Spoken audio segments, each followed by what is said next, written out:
Hello, আসসালামু আলাইকুম। ফায়দাস boys ব্লগে সবাইকে শুভেচ্ছা। আশা করি আপনারা ভালো আছেন, আমিও ভালো আছি। তো আমি এখানে যে সকাল সকাল পরোটা রান্না করে ফেলেছি। তো পরোটা হয়ে গেছে, শাশুড়ি মাকে খাবার দিয়ে এসেছি। আজকে ভেজিটেবল রান্না করেছিলাম, তো ভেজিটেবলটা দিয়ে এসেছি। স্যুপ ভেজিটেবল রান্না করে দিয়ে এসেছি ওনাকে, পরোটা স্যুপ ভেজিটেবল। তো আমি এখানে পাতাকপি নিয়েছি, অর্ধেক পাতাকপি নিয়েছি, আর একটা আছে সেটা এখন কেটে নেব, অর্ধেক কেটে নেব এখান থেকে। কালকে রাত্রে ভেজিটেবল যেহেতু বানিয়েছিলাম, তাহলে লেগেছিল, অর্ধেকটা নিয়েছিলাম আর অর্ধেক আছে। তো এখন এটা দিয়ে আবার ভাজি তৈরি করবো। এখন আপনারা কারা কারা ভাজি খেতে পছন্দ করেন পাতাকপি? আমার কাছে অনেক ভালো লাগে। আর এখন যেহেতু স্কুল স্কুল বন্ধ, তো মেয়েটা ঘুমিয়ে আছে আর আমার ছোট বাবুটাও ঘুমিয়ে আছে। আমার পাতাকপি আমি কেটে ফেলেছি, দেখতে পাচ্ছেন। এখন এটাকে সিদ্ধ হতে দিব। এখানে ঘিরা নিয়েছি, সালাদ তৈরি করব, লেবু ঘিরা।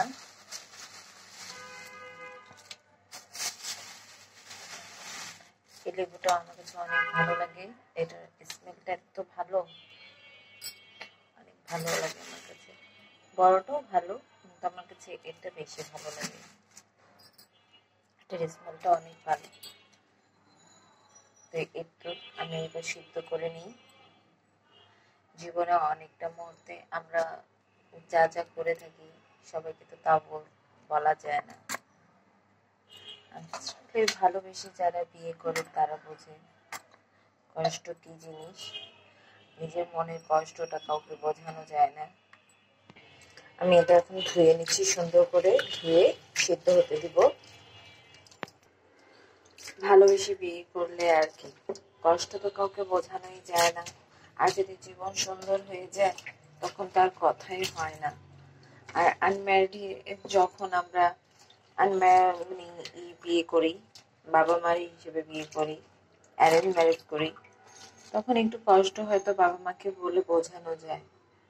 তো জীবনটা কি এত সুন্দর না? বাবা মা বিয়ে দিলেও সুন্দর হয় না, আর কখনো ভালোবেসেও সুন্দর হয়ে যায়।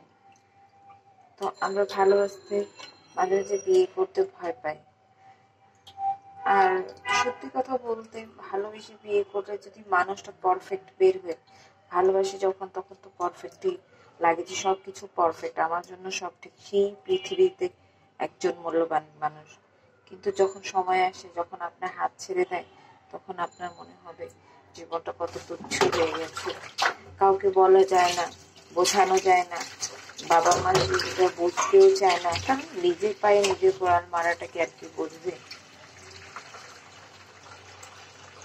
তারা কেউ বুঝতে চায় না, কোনো কথাই বুঝতে চায় না। আর সময় মতো আবার বাবা মারা যদি সন্তানের কষ্টটা বুঝে যায়, তো আপনি ভেবে নেন সেই সন্তানের ভাগ্য ভালো, তারা সাপোর্ট করে যায়। আবার কখনো কখনো নিজের বাবা মায়ের পছন্দের উপরে বিয়ে করলেও জীবনটা যে সুন্দর হয়, তেমনটাও তো না, খুব কষ্টে দিন কাটে। তাও তো আমরা তাদেরকে নিয়ে বেঁচে থাকি। তখন বাবা মাকে বললে কি আর না বললে কি, জীবনটা তো চলতে হবে।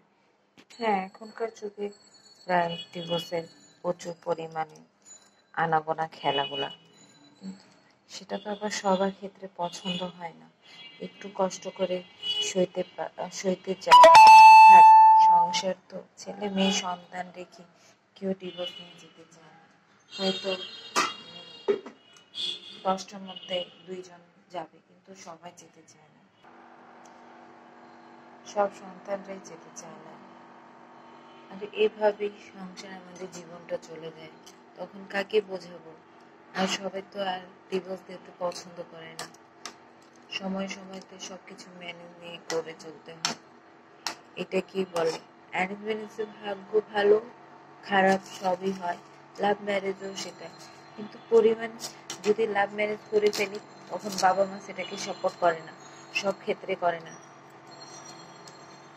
বলে নিজের পায়ে নিজে কুড়াল মেরেছো তো নিজেরটা নিজেই দেখো, কিন্তু যখন অ্যারেঞ্জ ম্যারেজ হয় তখন যদি কষ্টই থাকি তখন সেটা আমার ভাগ্যের ওপর ডিপেন্ড করে নিই যে না ভাগ্যেতে ছিল, তখন তো সবাই বলবে তোমার ভাগ্যেতে এটা আছে, তোমার এটা হয়েছে, তখন কেউ বলবে না তুমি নিজের পায়ে কুড়াল মেরেছো।